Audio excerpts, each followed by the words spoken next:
मोदी है तो हम सेफ हैं। ईरान इजराइल वॉर में भारत में एक नैरेटिव चल रहा है कि मोदी हैं तो हम सेफ हैं, मोदी हैं तो हम रातों को सो पा रहे हैं। कैसे भाई? मोदी जी बॉर्डर पर रातों को गश्त लगाते हैं क्या? पहली बात तो ये कि हाँ, हम सेफ हैं हमारे आर्म्ड फोर्सेस, बहादुर ऑफिसर्स और उनके सर्वोच्च बलिदानों की वजह से। मोदी का काम एक नेता और एक प्रधानमंत्री के तौर पर है जिसमें बुरी तरीके से फेल हुए हैं।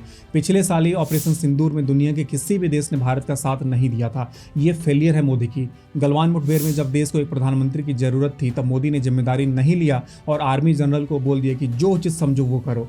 पिछले साल ही पहलगाम में आतंकी हमला हुआ, पठानकोट, पुलवामा। भारत का एक राज्य मणिपुर 3 सालों से सिविल वॉर जैसे कंडीशंस में है। चाइना ने लद्दाख में 2000 स्क्वायर किलोमीटर जमीन ले लिया है। नेपाल भी अब हमें आंखें दिखाता है। अमेरिका जैसे चाहे मोदी जी को घुमा रहा है। आज भारत का कोई भी पड़ोसी देश भारत के साथ नहीं है, उल्टा दुश्मन देश चाइना के साथ हैं। लेकिन हम मोदी की वजह से रातों को सो पा रहे हैं? नहीं, ये सब मोदी के फेलियर है। हम सेफ हैं क्योंकि पंडित नेहरू ने नॉन अलाइनमेंट मूवमेंट चुना। हम सेफ हैं क्योंकि इंदिरा गांधी ने 1974 में न्यूक्लियर टेस्ट किया। हम सेफ हैं क्योंकि अटल जी ने 1998 में सेकंड न्यूक्लियर टेस्ट किया। 2008 में मनमोहन सिंह जी ने न्यूक्लियर डील किया। ये सब काम है एक प्रधानमंत्री का।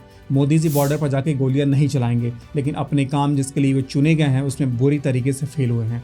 मोदी हैं तो हम सेफ नहीं हैं, बल्कि भारत इसलिए सेफ है क्योंकि मोदी जी जब 14 साल के थे तब ही भारत एक न्यूक्लियर पावर बन चुका था।